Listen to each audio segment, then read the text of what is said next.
You decided to touch these girls. They didn't tell you to touch them. You made a decision. Honestly, you made a decision. You made a bad decision. You know that already. But if you really care about making it better, be honest. If you really care about making things right, be honest. I did.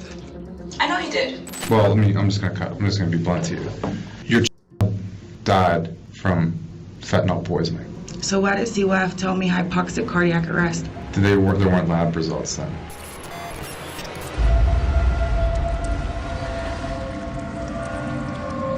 On February 21, 2019, a young girl returned home in tears following her classes at Boggy Creek Elementary. Estimated to be between 6 and 8 years old, she bravely confided in her parents and later to the authorities about an unsettling incident involving a substitute teacher. She recounted that the teacher had allegedly started touching her while giving instructions from his seat during an assignment explanation. Upon the parents' report to the authorities, investigations revealed the substitute teacher to be Syed Yasin Asher, age 19. In December 2018, Asher commenced his career as a substitute teacher in Osceola County, where he instructed a total of 1,102 students across 9 schools: Central Avenue, Florida Ridge, Ventura, Pleasant Hill, Kissimmee, and Mill Creek Elementary Schools, as well as Kissimmee and Parkway Middle Schools. Despite not necessarily excelling in the role, he chose to teach first grade simply because it was his preference. Following investigations revealed that Asher had preferred working with elementary-age children during his interview process,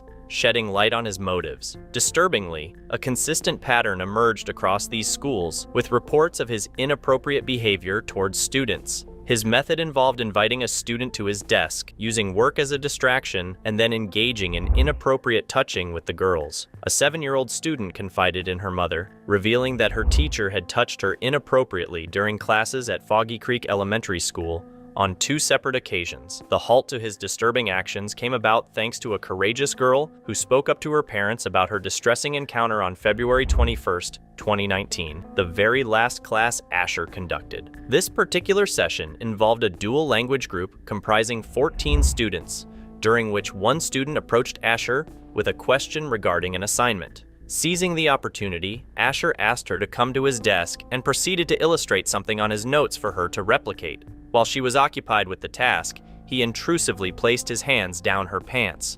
Prompted by the parents' report, an investigation commenced, and on March 1st, Asher was subjected to interrogation regarding the incident. That's not true.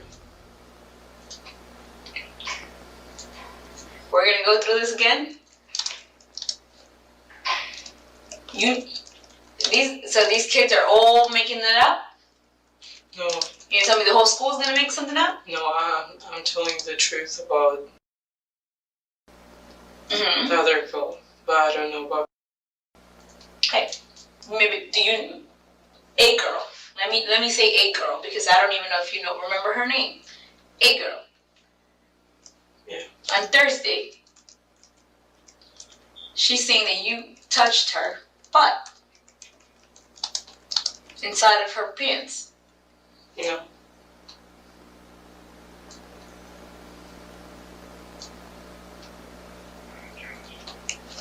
Are you willing to take a lie detector test? It's really a stress voice analysis test, but people kind of refer to it as a possible lie detector test. Will you be willing to take something like that? No. Why? I'm afraid of that. Why? It might hurt me, that's why. How is it gonna hurt you? It is not painful. Or you're afraid because you're not being honest with me. No. I didn't. Man, listen.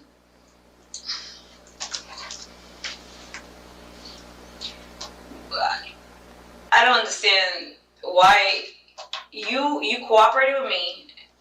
I know I'm gonna find out a whole lot more. Now I'm scared about what I'm gonna find out because you're not being honest with me. We keep on going back and forth.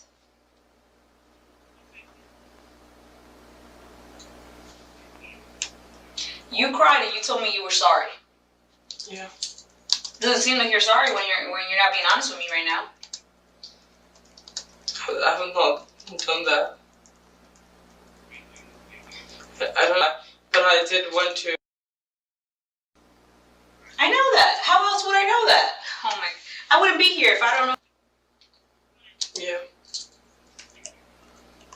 touch a student's butt. Female student. Refusing a lie detector test isn't uncommon, as these tests can be intimidating and are not always reliable indicators of truth. They're sometimes used as a tactic in interrogation to pressure someone into confessing. Even if a person passes the test, interrogators might still claim otherwise.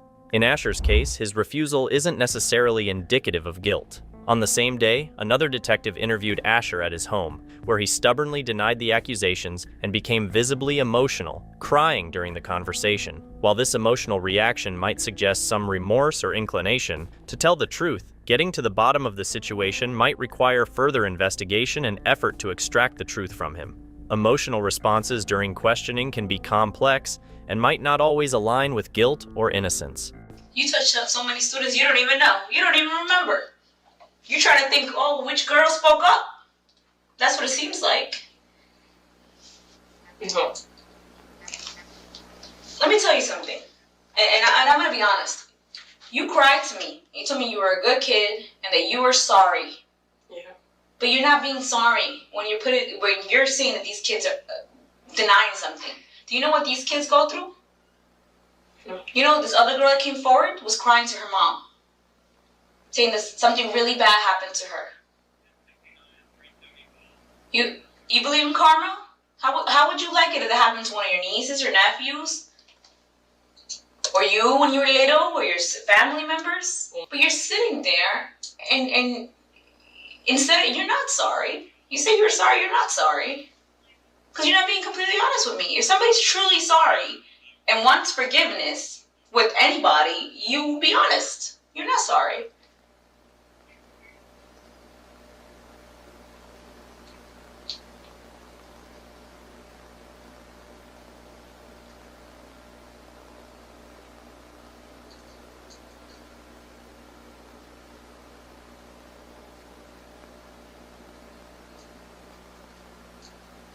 So if I pull video, I will not see you touching anybody that day you substituted. No, do not touch anybody.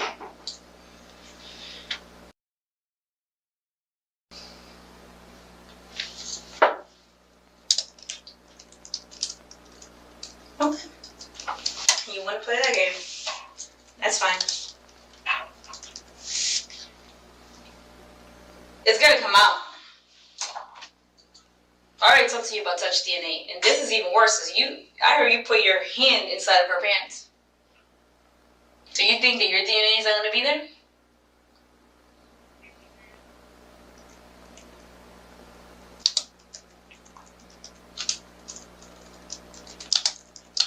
I don't understand why do you keep on like hiding things? These kids, what did I tell you earlier? That sooner or later everything comes out.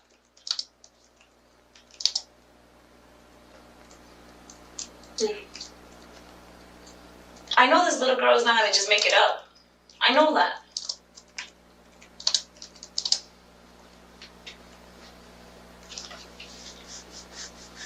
Be honest and tell me what happened, man. You're sitting there, and at this point, you know, saying you're sorry, but you're really not.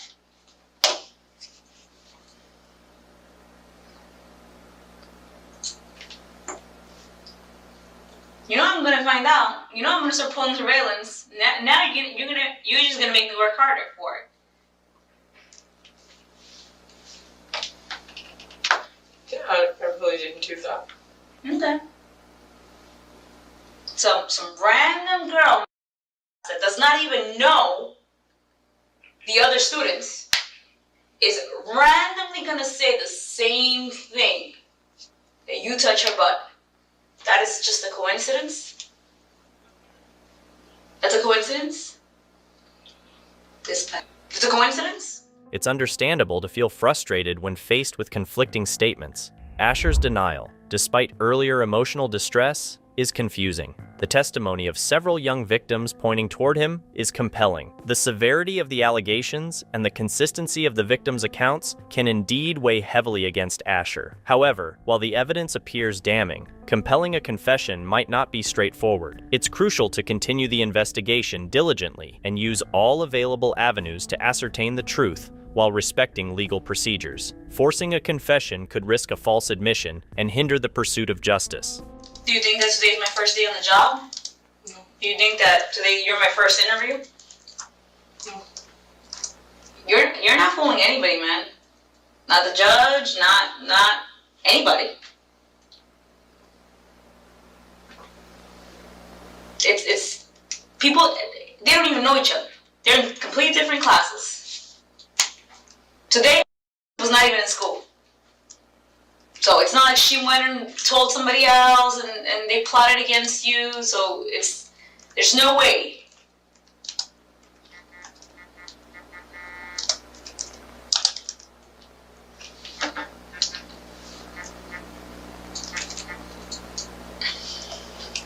You gonna sit there and lie still, or are you gonna be honest?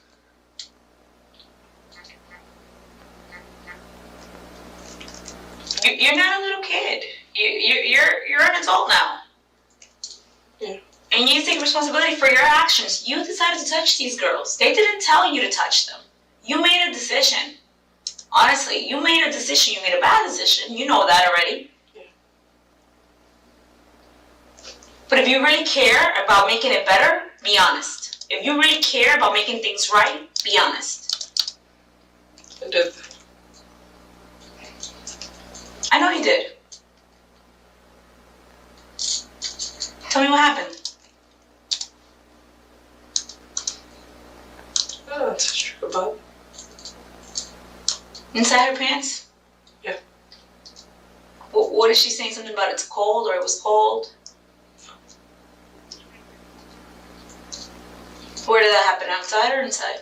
So the class. Behind the desk or somewhere else? I'm beside the desk. What else do you do? Who do you do that to that day? Who do you do that to that day on the 21st?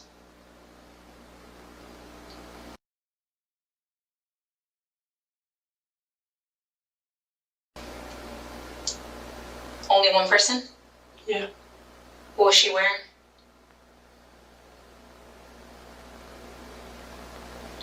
The jeans. Mm-hmm. Thief. Yeah. And what? In jeans. Uh-huh. And what else? T-shirt. So how did you put your hands inside her pants? How did that happen?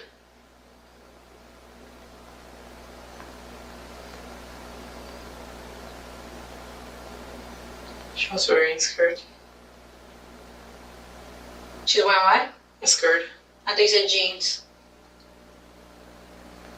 I thought about it. What kind of skirt? Was it a jean skirt or was it something else?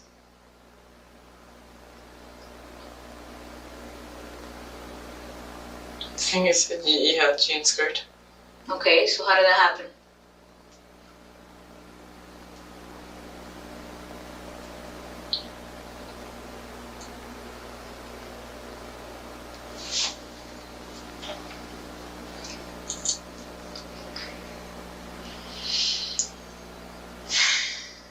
I was at the desk. Okay, but what happened? She came up to me, asked me a question. Okay. Told her to get your assignment and come here. Okay. No happened.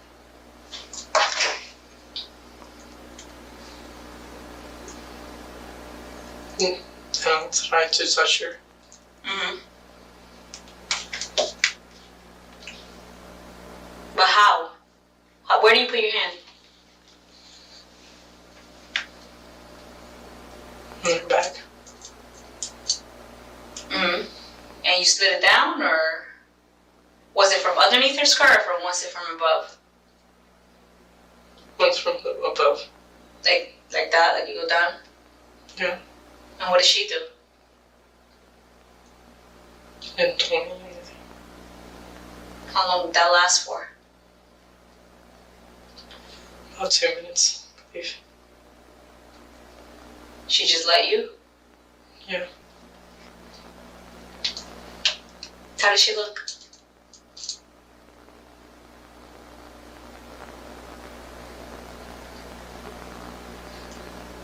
She's blonde.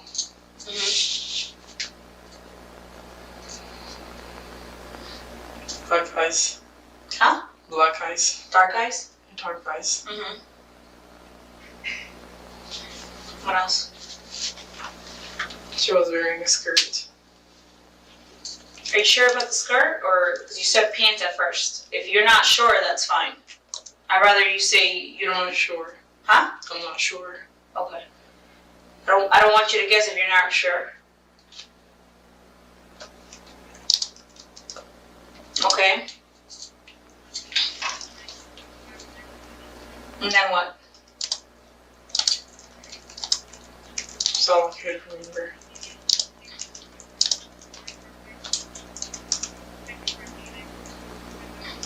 During what subject was this?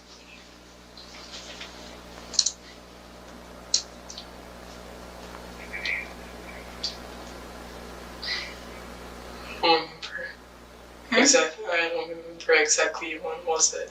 It was in the morning. That's what I know. Is there anybody else that is going to come forward? No. I don't believe so. It sounds like there's a discrepancy between Asher's confession and the actual details of the incident, particularly regarding where the touching occurred. While his admission might indicate a willingness to talk, it's critical to ensure that the information provided aligns with the facts of the case. Regarding the assurance that there won't be more victims coming forward if evidence later reveals additional victims, it would contradict Asher's shaky denial. I already know that there's probably going to be more people coming forward. Is there anything else that you want to be honest with me about?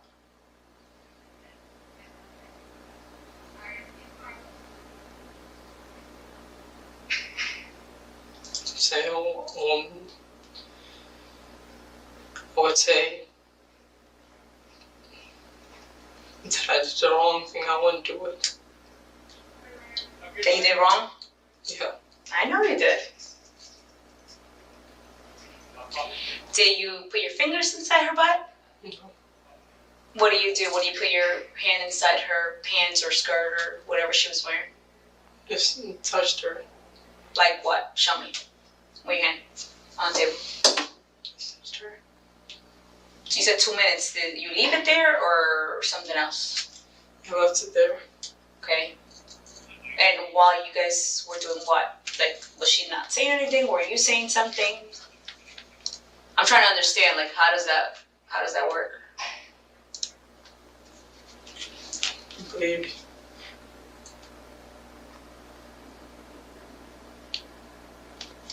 She was writing an assignment on the paper.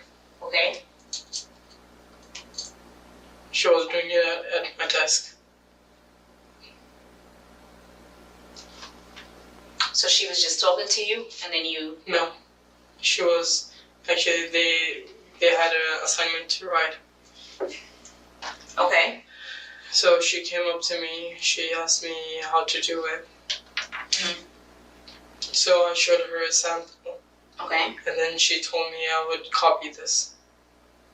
Can I copy it or?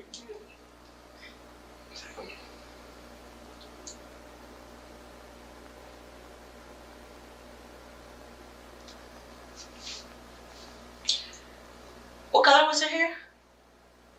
Blonde. The black and the big coffee, dark. But blonde and coffee is not the same. There's brown, there's Yeah, blonde, there's black, Brown. there's orange, red, I don't know. Brown. Brown hair. Yeah. Okay. Is it, well, I have different colors in my hair.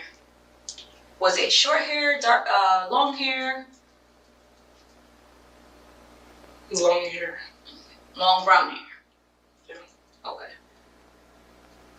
I'm just trying to make sure I understand you. Yeah.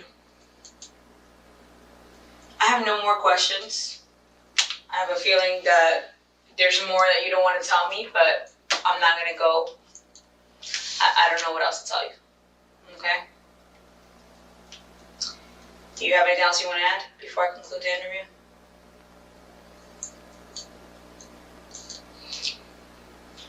Just feel sorry. I won't do it.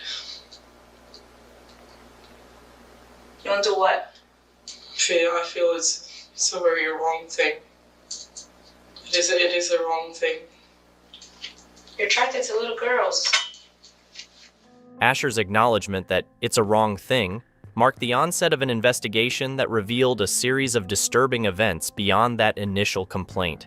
As the terrifying truth surfaced, Asher's life took a harrowing turn. Initially facing 3 counts of child molestation, he encountered a daunting bond set at a staggering $45,000. The judge imposed strict prohibitions, forbidding Asher from Boggy Creek Elementary and any contact with minors under 18.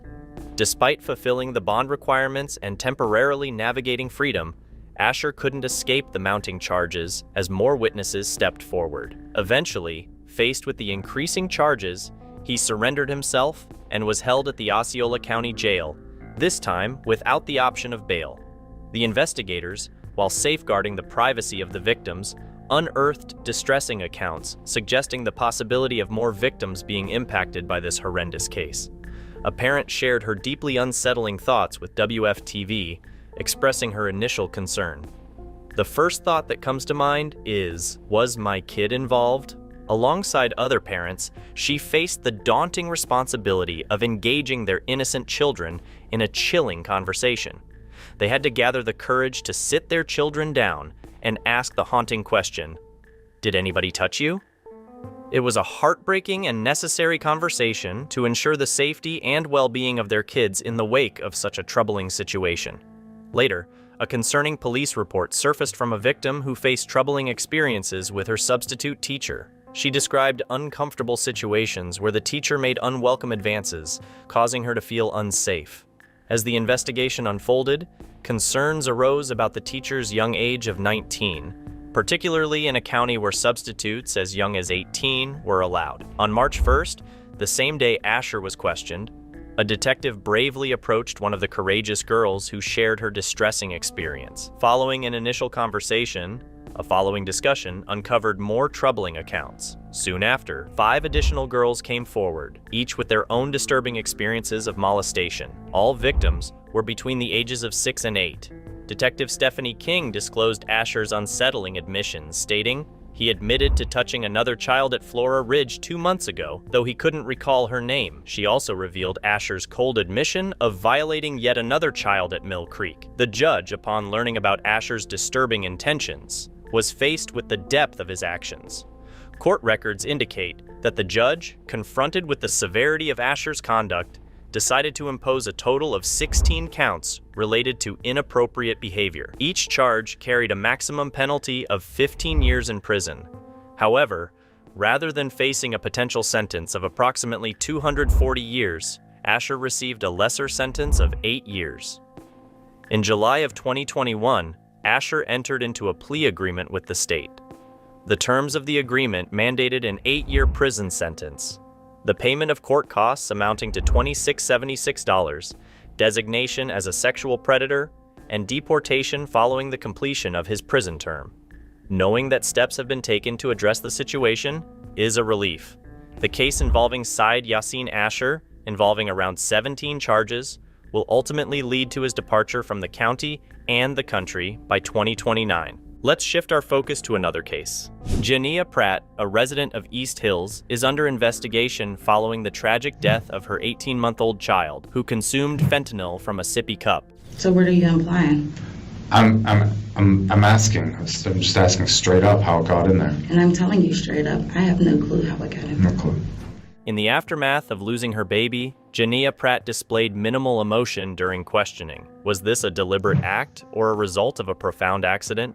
On April 5, 2018, at 6:07 p.m., Law enforcement responded to a distress call regarding an unresponsive baby at apartment 5, 2237 East Hills Drive. Upon arrival, they encountered Jania Pratt at the door, visibly distressed, urgently seeking help for her child, Charlotte Napper Talley. However, officers immediately noticed a drug-related scent. Rushing inside, they found the 17-month-old unconscious in the living room. At the hospital, despite attempts by detectives to understand the situation from the mother, her demeanor appeared far from the expected grief or sorrow. Instead, she was described as hostile and combative, a character that continued throughout the interrogation process.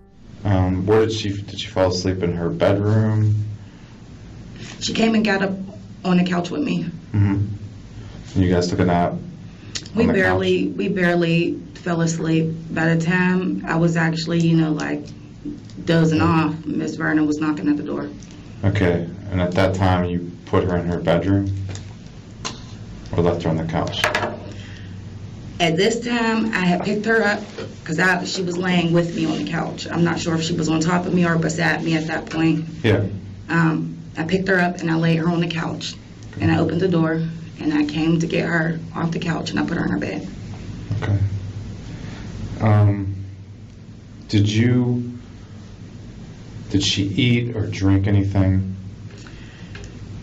My boyfriend told me he made fish sticks and I want to say like French fries or something. Okay. Now, that was earlier in the day when you guys got back. Did she eat or drink anything? No, she didn't eat or drink anything. She had left her. He said she didn't want her sippy cup before they walked out the door to come and get me. So he left the sippy cup there. Which sippy cup was that? To my knowledge, it should have been the pink one. The pink sippy cup? Mm-hmm. And where was that located? I'm not even sure. I wasn't there. Did he have that or did she have it? It was left. It was left there? She didn't want it on the way out the door. Okay. When you say on the way out the door, you mean? When they left to come and get me from school. Okay, when you came back, that pink sippy cup, do you remember I what didn't it even was? see the sippy cup. Did you give her the sippy cup at all? I didn't see the sippy cup. Okay. Do you remember it being in her bedroom? That sippy cup? I think I might have found the sippy cup on the way to, I'm not sure. I just remember, I believe, putting the sippy cup in her bed with her. Okay. Did you put anything in the sippy cup? No, there was a red liquid in it, and I know we had Huggies. Yeah, I remember seeing some Huggies in there. To be more specific, Happy Drink Huggies. Is that what they're called? Mm-hmm. Okay. Upon obtaining the search warrant for her residence, authorities discovered adult nighttime cold max medication, children's pain reliever, and 2 sippy cups. Notably, a pink sippy cup containing fentanyl was located on her bed. This discovery raises the crucial question for detectives. How did the fentanyl end up in that particular cup and location? Did you, when you were living, I'm just going to show you the picture. This is,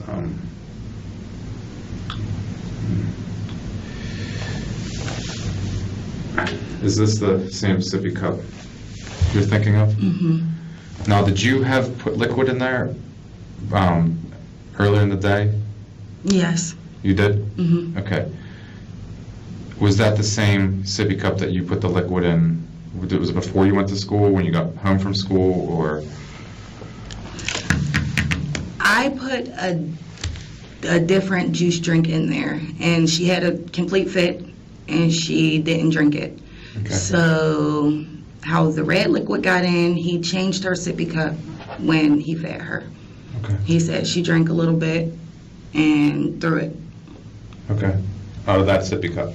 Mm-hmm. Okay.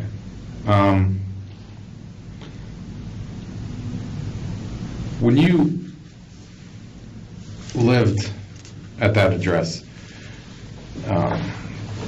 did you get anything delivered in the mail from overseas? I had just ordered her entire room from Walmart. I don't know if that came from overseas or not. Well, Walmart won it. I'm saying, like, did you order anything that maybe that might not have that might have been out of the ordinary? Anything from a different country? No, my mother purchased the baby gate that was in her room. Okay. I believe she purchased that from Walmart also. There would be no reason like you would get any packages, say, from China or from Japan or anything like that? Like directly from them? Yeah. I don't think so. Okay. But to your knowledge, I ordered everything from Walmart. Okay. In this scenario, the he refers to her boyfriend, Albert Williams, who shared responsibility for watching over Charlotte on that day. Both are facing charges of endangering the child's welfare, yet it appears improbable that Williams was the one who introduced fentanyl into the sippy cup. The investigation will shed light on what substances were present in her house containing fentanyl and determine who was responsible for preparing her sippy cup at the time of the incident. Understanding these details will be crucial in solving this case. So just to be clear, the stuff that was in that sippy cup, you did put in or you did not? I did not. Okay. Okay. Do you have any idea?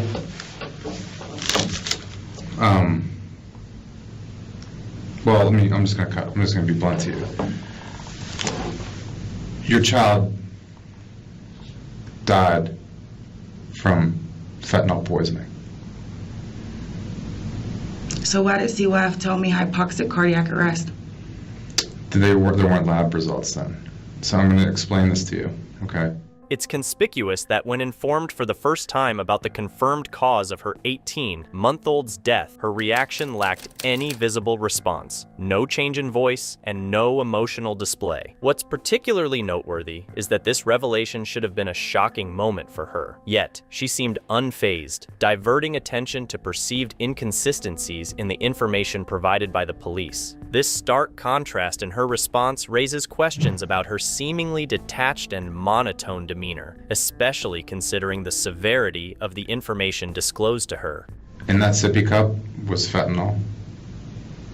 In her blood was fentanyl. We just got these results back. It's the same type of fentanyl that people are overdosing every day in Pittsburgh and dying from. Same exact type. Okay. So I need to know how the fentanyl got in the sippy cup. Because right now it's not an accident. Okay.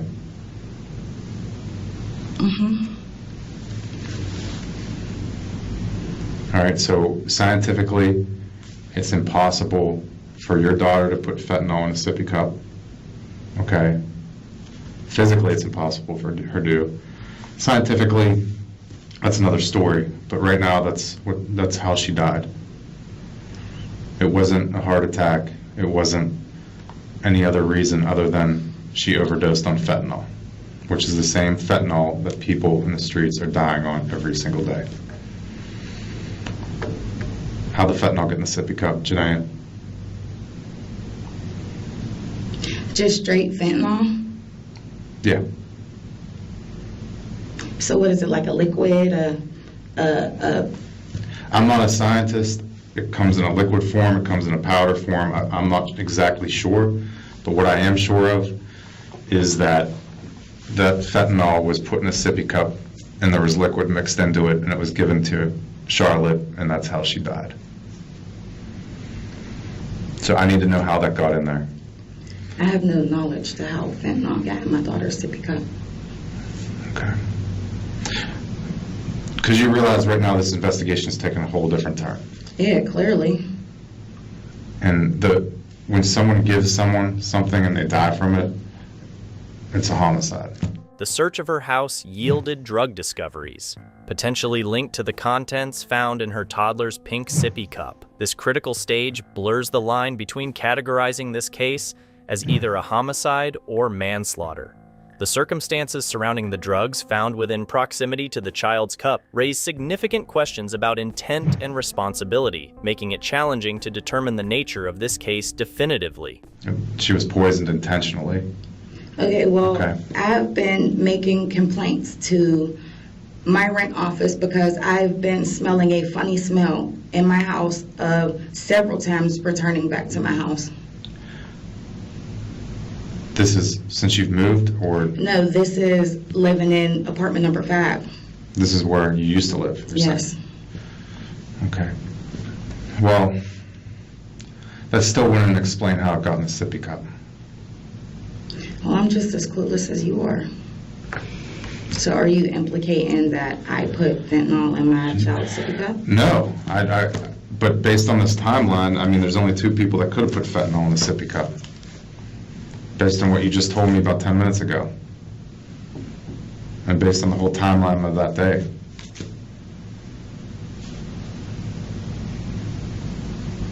I need to know how it got in there. Because this investigation is not going away. Okay, and I'm telling you, I returned to my house from being picked up from school, Mm-hmm. and I did nothing out of the usual. Okay. We took our stuff off, and she ran around and played, and I'm waiting for my social worker to come. Okay. Do you get fentanyl delivered from China? I don't know anything about fentanyl. Okay. The detective's skillful deflection when questioned about potential implications is noteworthy. It prevented her from remaining silent, allowing for continued information gathering. Moreover, another inconsistency emerges in her narrative. Initially, she claimed that upon returning from classes at a community college, she put the child to bed and placed the sippy cup given by her boyfriend Williams in the crib. An hour later, she discovered the child unresponsive. However, it's implausible that the boyfriend was responsible, because if the child had ingested the drugs earlier in the day under someone else's care, the fatal outcome would have likely occurred sooner, contradicting the timeline presented. Did you ever put anything in her sippy cup other than honey juice?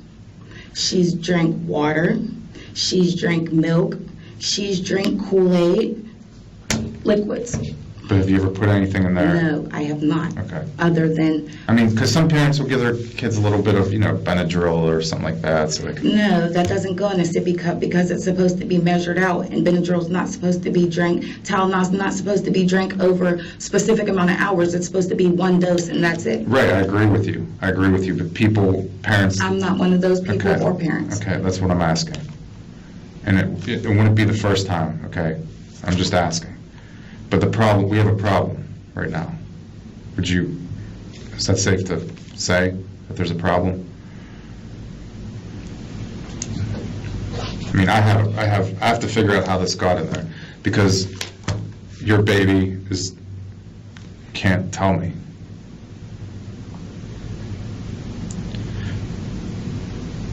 Is there a reason someone would want to do that? Is there a reason why fentanyl would be in a sippy cup? No, there's not. And no, there's not a reason anybody would want to. It's evident that she's now adopting a defensive posture, signaling a reluctance to share further information. Despite attempts by the detectives to provoke emotional responses by referencing her daughter's death, she remains steadfast in her monotone and unwavering narrative. Now, let's consider the possibility of accidental contamination of the sippy cup with fentanyl, which would likely involve a small quantity. Poisoning typically hinges on the amount of poison present. In the upcoming revelation, the detective will disclose the quantity, prompting critical scrutiny to determine whether this incident was accidental or intentional. The amount of fentanyl that was in her system was extremely high. Okay. It was very high. And that's essentially when she drank the sippy cup. Whenever she picked that sippy cup off the bed, it was absorbed very quickly. And once she swallowed it, she didn't have much time to survive. That's not possible because I didn't physically see her with her sippy cup, and we were at home. I was with her. I can't tell you the exact time frame, but when I got home, because I went to the welfare office a little bit as soon as I left school, there's no possible way. Well, that sippy cup I showed you that picture of, that's the sippy cup that had it in it.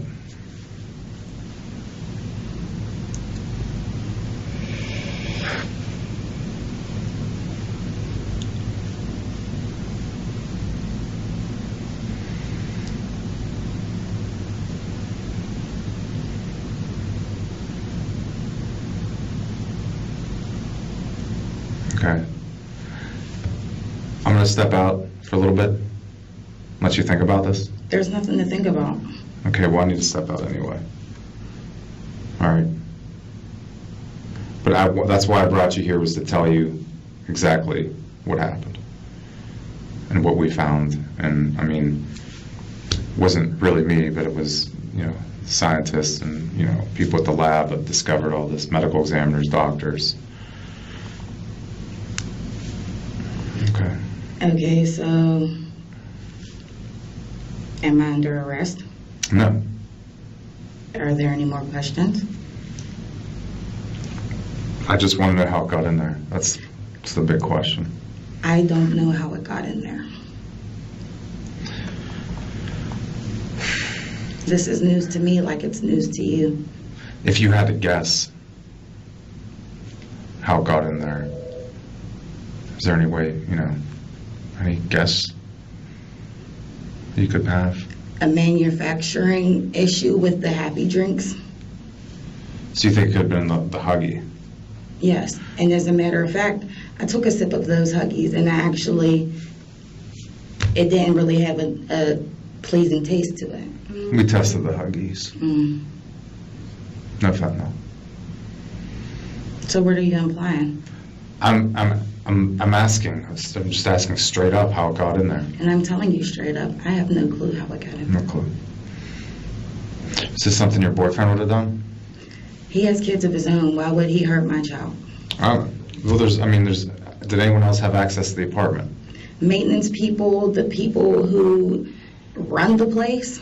So other than the maintenance people and people that run the place, the only person that has access to it is you and Mr. Williams. Yes. Was any maintenance people in there recently? I wouldn't know. You want to know?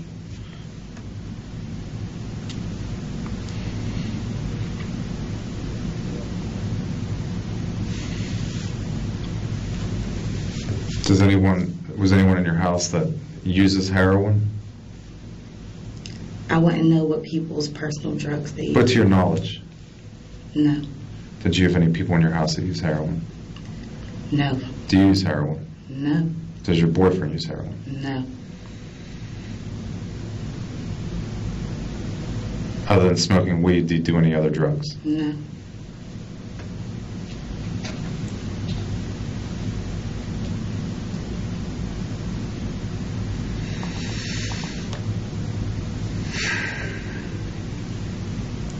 All right. Detectives can indeed use deceptive tactics during interrogation. Still, in this instance, the reality is chilling. The quantity of fentanyl found in the sippy cup was described by prosecutors as enough to kill 2 horses. Coupled with her consistent attitude throughout the investigation and the inconsistencies in her story, the detectives are left with no alternative but to label her as the primary suspect in this disturbing case.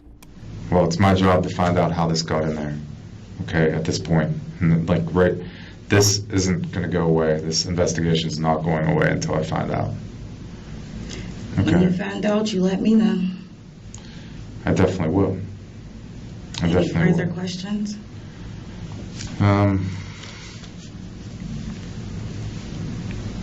You already told me she was acting fine. She wasn't sick. You guys got home, you take a nap, you fall asleep together on the couch. Social or the Urban League lady comes, you take her into her bedroom. She falls asleep in there, Urban Lady leaves. She was asleep before I put her Oh, she in was bed. still asleep. She stayed asleep, Urban Lady left. And you went to check on her, and that's when you found she was unresponsive. And there was the pink sippy cup on her bed. And you called 911. Police showed up first, and then the medics. Correct? I don't know who showed up first, honestly. Okay.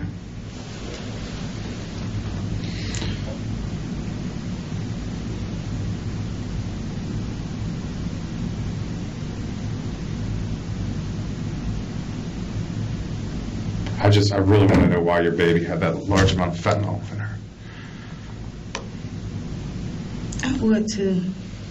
I mean, she was enough to kill a very large animal. There's no way my daughter could have got into any type of fentanyl. I agree with you. I agree. I think someone, just like a bartender, mixes up a drink, put it in that sippy cup. It's the only possible way it could have got in there. Is there any more questions, officer, detective? Do you agree with me? I'm not agreeing because who would do that to a child? That's a There's no possible way really messed that up could have person. Really messed up person would do that. There's no possible way.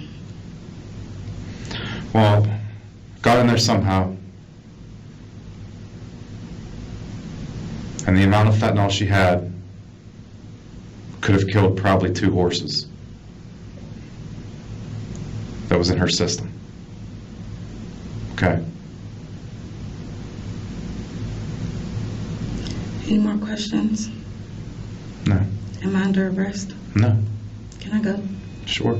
It's startling that this woman remained remarkably composed, despite reminders of the serious nature of the case, a weight that would typically break most mothers. In her trial in September 2019, she faced charges including first-degree homicide, third-degree homicide, involuntary manslaughter, and endangering her child. While found not guilty of first-degree and third-degree homicide, her apparent lack of emotion during such a critical case, alongside evidence of breaching her duty of care, led to convictions for involuntary manslaughter and endangerment of her child. In all honesty, it seems like she narrowly escaped severe consequences by being acquitted of homicide charges, which could have potentially resulted in a life sentence. Let's move on to the disturbing case of Charles Lawrence. What do you like to watch? What do you like, they ask. You respond, mostly gay porn and some bi porn.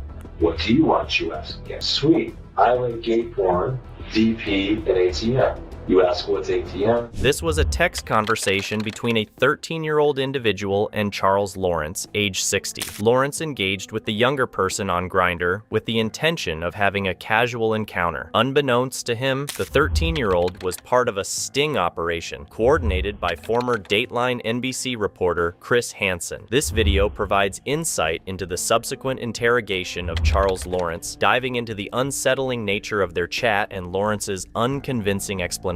Charles E. Lawrence III, a prosperous accountant and commercial real estate broker based in New York, engaged in online conversations through the social platform Grindr with a 13-year-old individual. He mentioned the prospect of offering guidance and planned to meet on October 3, 2015. However, upon arriving at the 13-year-old's residence, he was confronted by Chris Hansen and a team of law enforcement officers, part of a typical setup in these sting operations. Later, Lawrence was escorted to an interrogation room to account for his presence at the young man's doorstep and to explain the nature of his intentions. Chosen to close this for our privacy. Alright, I'm an investigator. My name is Jason. I'm Detective Takis. You can call me Jason. Obviously, know who you are. Before we get too far ahead of ourselves, I want to make sure. Sorry. Yeah. Did you get that last message? Yes. About Pete Bravo? For Pete Bravo, yes. Yep. My phone's going to be vibrating every now and then because things that are going on here are kind of constantly evolving. So I want to apologize in advance for any interruptions as a result of this. So I want to explain everything to you. I want to go over your charges and make sure that you understand everything that's happening. I want really you to ask me some questions before I kind of get into what I want to get into to make sure that you are comfortable. Before I can do that, I have to read you your rights so that you're aware of what your rights are and what you can say and what you want to say. We're going to go through it line by line, and once we get done with that, I want to open the floor to you. You can ask me anything that you want to understand things better, and then we'll go from there. Okay, does that sound all right? Well, hold on one second. I want to grab a piece of paper that we need, and we'll get into it.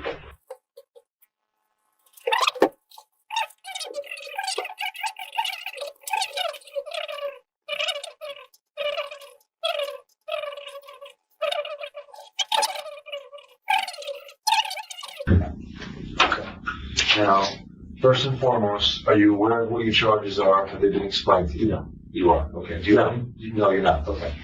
The charges are, criminal attempt to commit risk of injury to a minor, criminal attempt to commit sexual assault in the second degree, and enticing a minor. Those are the 3 charges, okay? Really, the first one is a misdemeanor. The last one is a misdemeanor. The most important charge, which is a felony in the state of Connecticut, the sexual assault second degree, is a felony. That's the more serious side of the 3. Okay? And I am happy to explain to you how we arrived to these charges, if you want me to do so. Yeah. Want to start doing that.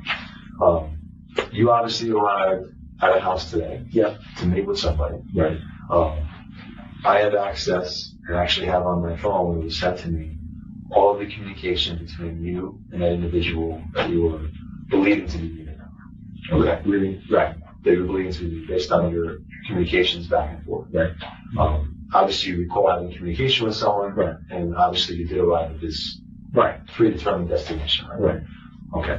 But I didn't know it was under. Oh, something. Based off of the communication between the 2 of you, that's how we arrive at where we are with these charges, because of the nature of your conversation, because the things that were said.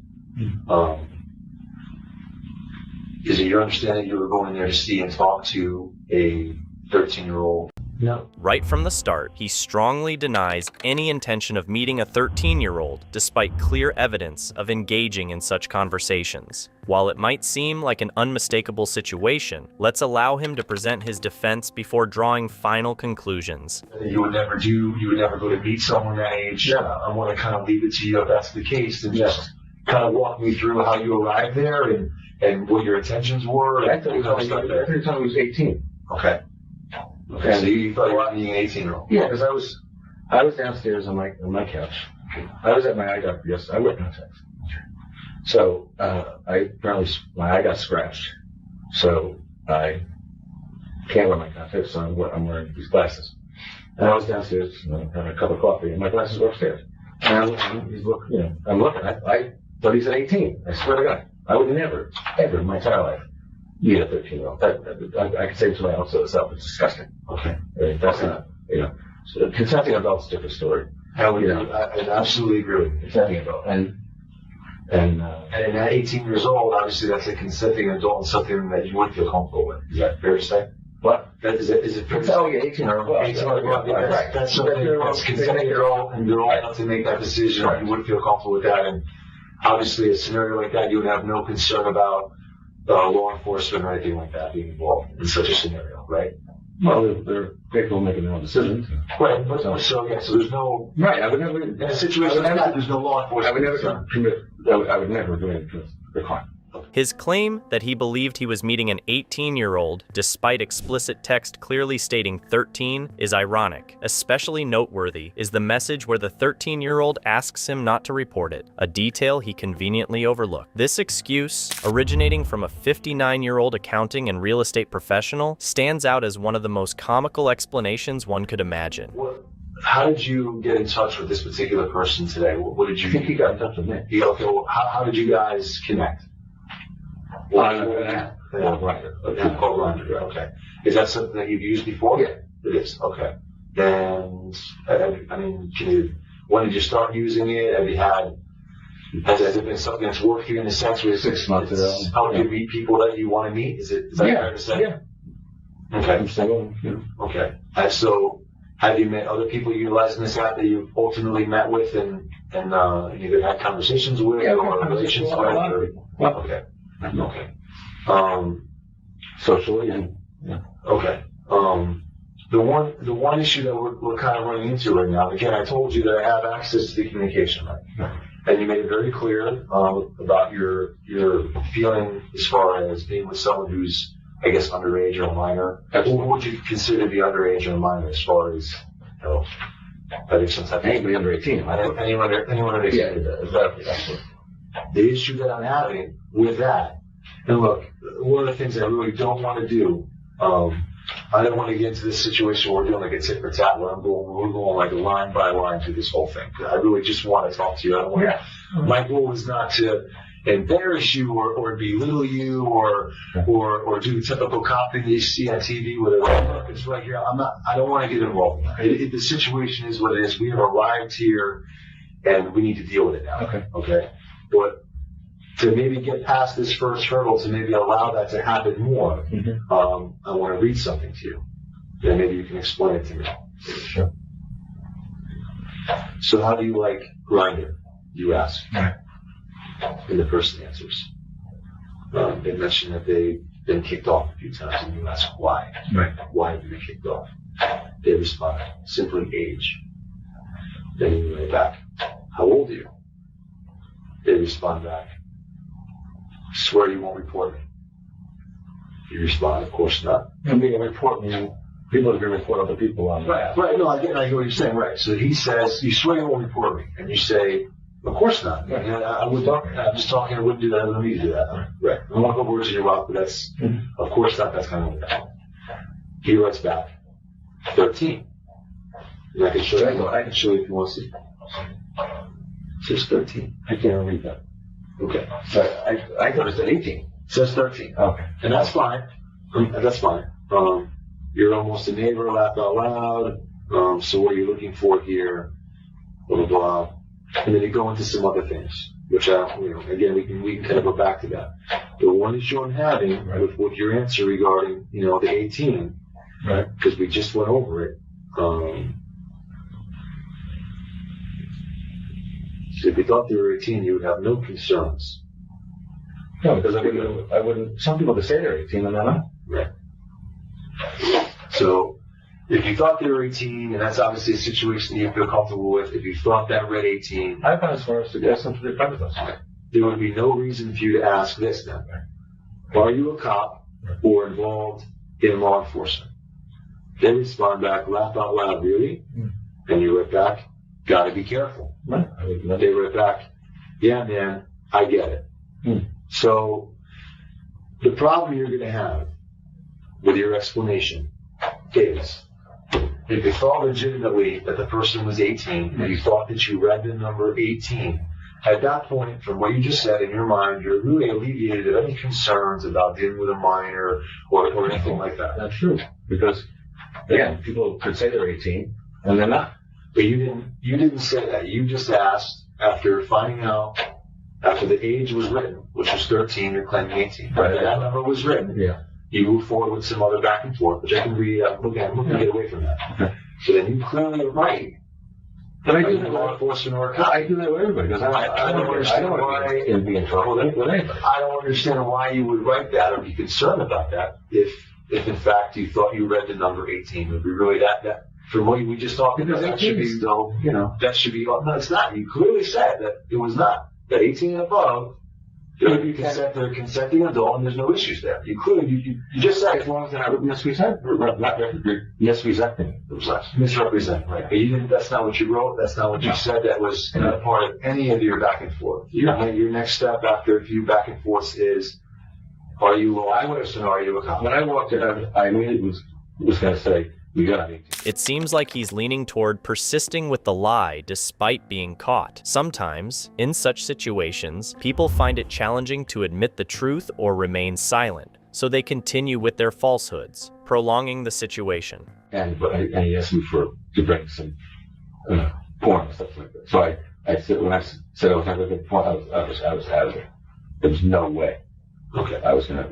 But when you get involved in that situation. In your messages, you said you were going to bring. I did. It was in the car. Right.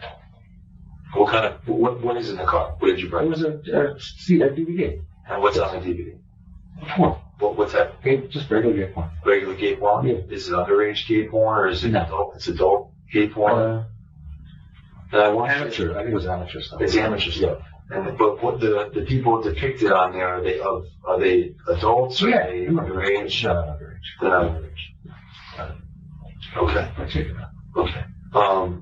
The problem that you're going to have, Charles, I'm not afraid to tell you, okay? One man to another, one person to another, one adult to another, is when you read these messages and you go through them line by line very carefully and you read them, your explanation does not match. Because if you truly believed that you were going to meet with an 18-year-old person, like you just said, Right. there would be no second thoughts, concerns about whether or not the person that you're dealing with is law enforcement or involved with law enforcement. But you clearly not only ask the question, but then you kind of double tap it because you say, you got to be careful. Yeah, because you got to be careful. I don't want to do anything wrong. Well, that's kind of why we're here, Charles. I don't want to do anything wrong. What people want to do sometimes, maybe what they intend. I don't want to get crazy with that, but at the end of the day, you did do something wrong today, and we have to deal with that. We have to deal with that somehow, some way. We have to deal with that. You're going to have to explain it better, and/or you're going to have to come to grips with the fact that you're here. This is why you're here, and we got to deal with it now. You got to deal with it now. Because if you choose not to, you're not really, a writer writes the story, an artist paints the picture. In this scenario, I want you to tell the story. I want you to write it. But if you don't, and you stick with what you're telling me, you're kind of forcing us as law enforcement, as the investigators, to dive into this now, to dive into your phone, to dive into your car, to dissect these messages. And then once you do that now you're kind of forcing us to do our jobs and forcing us to, present these facts, okay, that maybe don't put the proper spin on the story that it needs to have, okay? Because the way we look at a lot of these cases, people will get involved in circumstances like you're in now. A lot of these people, they just need help. They have a problem. It's almost like an addiction in many ways. They're attracted to something they know is not right. They know it's not healthy. They know it's not legal. But they can't help themselves. I'm telling you right now, gentlemen, next week, gentlemen to me, I've been done with you. I have never been with anyone that's underage, anyone under the age of 18. Would this have been the first time? No, because he said he was 18. That's what I read. Okay. Well, it says. I know it says 15. It says, Mike, I didn't have my glasses on. 13, I would have shut right down, I would have locked him right then and there. Okay. But then why ask if he's involved in law enforcement? I do that all the time because I get afraid with 18-year-old kids that represent themselves at 18. This happened to me before, and they're not 18. Yeah, but you don't write that. You don't write, hey, look, are you sure that's your age? You don't even question it. The age is written. It's not even like, are you sure? Or I've been down this road before. Or no, I've never been down this road. No. Whatever you want to write. I've had people lie to me before. Are you sure? How do I know it? Yeah. There's nothing like that. The age is thrown out there, and look, and I'll read it. I mean, this is what's going to happen at the end of the day anyway. I mean, this is how it's. It's remarkable how he attempted to justify his actions by citing poor eyesight as an excuse. Another intriguing aspect of this sting operation is the presence not only of law enforcement, but also of Chris Hansen, the host of the show known for conducting these sexual sting operations. Actually, I know him. He's a friend of mine. I commuted with him on the train for years. And that's more embarrassing than anything. But, so how do you like grind? It's cool, but I've been kicked off a few times. Why? They went back age. You respond back with, how old are you? Swear you won't report me. Of course not, you write. They write just 13. You write back, you're almost a neighbor. Laugh out loud. So what are you looking for here, you ask? Really just chatting or whatever. I like whatever. Laugh out loud with one of those. They respond back with, yeah. And you respond back with, yeah. What have you done so far? I've had sex with my ex-girlfriend. Nothing with a guy. You write back, gotcha. But you like guys better now. Never tried it, but being with my girlfriend was really awkward. You write back, I get it. You write back, maybe you need a good teacher. Yeah, you know one, they respond. You're talking to them, laugh out loud, you write. Laugh out loud, really? You write back simply, yes. So are you just bi or gay? School is in session, you write. More gay, but also somewhat bi. Do you watch porn, you ask? Yeah. You ask, what do you like to watch? What do you like, they ask. You respond, mostly gay porn and some bi porn. What do you watch, you ask again. Sweet. I like gay porn, DP, and ATM.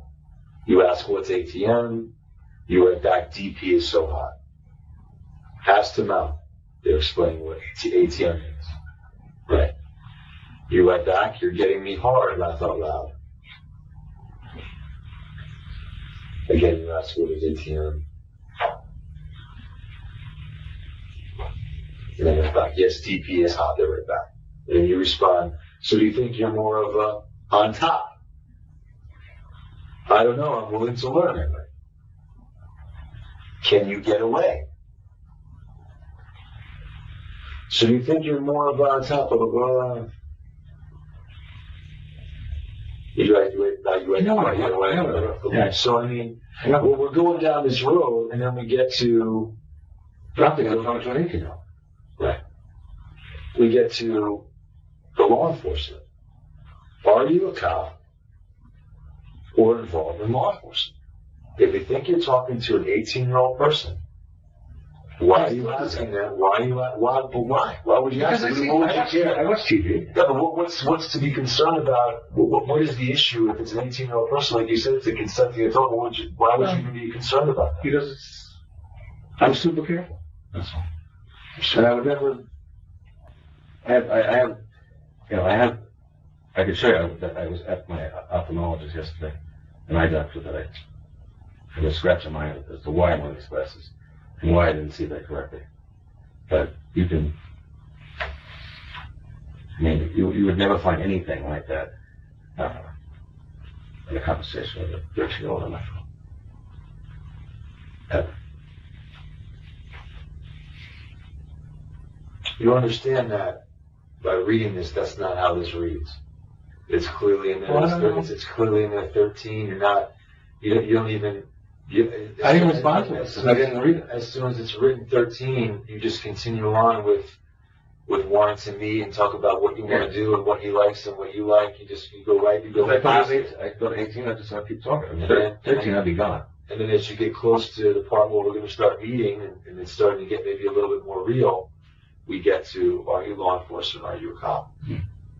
And I've seen Chris show before, so I understand you've seen Chris show before. Yeah. Unfortunately, this is the way this is played out, and you're here and you're being charged with these things, and you arrived at this person's house, and you never at any point in time questioned the age or the number after it was sent to you. That's why and you just as soon as I saw him, I was leaving. He did not look even 18. You didn't leave after meeting. You didn't leave immediately upon laying eyes on him. That's not how it happened. He left after some he brief said, conversation. did you bring the porn? I said, yes, it's out in my car. I was going to get it in my car and go. Right. What you need to understand is I maybe you don't realize it, but I know more than you think I know. I was at the house. I was there. I got in the car with you. Right. I watched everything as it unfolded. I watched you pull up to the house. Okay. I watched you get out of the car. I watched you walk into the house. I watched you make conversation with this boy who clearly does not look like he's 18 years old. As you just said, that he does not look like he's 18 years old. I was not going to do it. And I watched you make conversation with him, and I watched you talk to him. And what you're not, I don't want to call you a liar, because I don't want to get into that, but anything sexual or anything like that. I don't want to get into like this thing where you did an about face upon seeing Chris Hansen, not before. You didn't do an about face until you saw him. When he asked me about the porn, you guys were going to as soon as he asked me about the porn, talk and what have you. That's not true. That's not true. Well, as soon as he asked me about the porn, I said I was going to go get it. That's when Chris walked into the room, and I was going to turn myself around and walk right out. You saw Chris turn around and you walked out. Well, after I had the water, but I was going to. I gave him the water. He asked me about the porn, and I said, okay, I'm going to go out. So I left at the car, I'm going to go get it. And that's when Chris, as I was turning, that's when Chris walked into the room. If this is all just a big mistake, a Yes. big misunderstanding, why It is. why go out the door? Why not? You know, Chris, why not address it? Why not say, hey, wait a minute, whoa, time out. I thought it was There's no- I there's thought I was no- meeting 18-year-olds. There's no I was win. meeting an 8-year-old. When you meet Chris Hansen in the kitchen, there's no win in this. And I have a reputation to uphold. You know, I'm a good guy. I support the police union. I know a lot of cops, a lot of fire guys, and this is not. I'm not who you think you're looking at. That's not.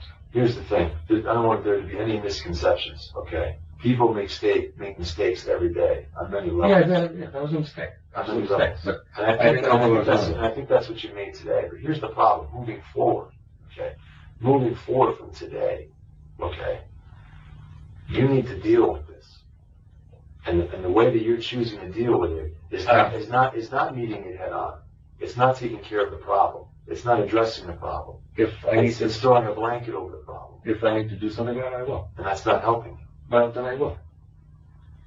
I will get therapy if I need to. If you need to do something Right. about it. Yeah. You don't think it's I don't know. You don't think I have to be evaluated. You don't think it's fair to say that maybe you do have a problem that should be addressed? I don't know. Just for your own well-being and obviously the well-being of others. I'll get evaluated. I'm a professional at this effort. I mean, because at the end of the day, I'm a good guy. I'm a stand-up guy. no one's saying you're not a good guy. You And I haven't done- came in here with the cuffs off because you're good And I guy. haven't done anything wrong. I have not violated the law at any time in my life, especially with regard to this. It wouldn't.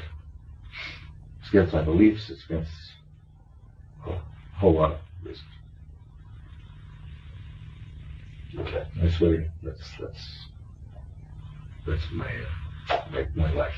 When you were slid over into the seat by the officers that took you into custody, Yeah, and then I sat down next to you, right. before I could introduce myself, before I could say a word, do you remember what you said to me? Is this gonna be on TV? Something like that? That wasn't the first thing. I want you to think about sitting in the car, sliding over. What was the first thing that you remember saying to me? The officer? It was a boy. I would imagine it would be. You looked right at me, and you said, I was going to tell, the reason I came, I was going to tell this boy he shouldn't be doing this.